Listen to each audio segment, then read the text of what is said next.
नमस्कार दोस्तों कैसे हो दोस्तों। अगर आपका भी लैपटॉप डेल इंस्प्रॉन n5010 है तो उसमें वायरलेस ड्राइवर की बड़ी प्रॉब्लम है, क्योंकि ज़्यादातर वो विंडो 10 सपोर्ट नहीं करता है। तो उसमें वायरलेस का जो ड्राइवर है वो कौन सा मैं बता देता हूँ, क्योंकि मैंने इसमें विंडो 10 डाल दी है और अब इसमें मैं ड्राइवर है, क्योंकि ये आप ड्राइवर अगर 7 डालते हैं तो आपको ये ड्राइवर डाउनलोड करना पड़ेगा।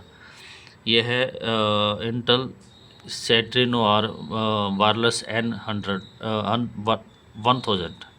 ये वाला ड्राइवर है, सभी ने ध्यान से देख लेना और इस ड्राइवर को ही डाउनलोड करना है, तभी आपका वायरलेस लैन कार्ड जो है इसमें इंस्टॉल होगा। तो दोस्तों, वीडियो अगर अच्छा लगा तो प्लीज़ वीडियो को लाइक करें और चैनल को जरूर सब्सक्राइब करें। जय हिंद, जय भारत। दोस्तों, डेल इंस्प्रॉन 5010 N सीरीज़ का ये लैपटॉप का ड्राइवर है, इसका ये ड्राइवर है। ये आप चेक कर लो, इंटेल सेट्रिनो वायरलेस N1000।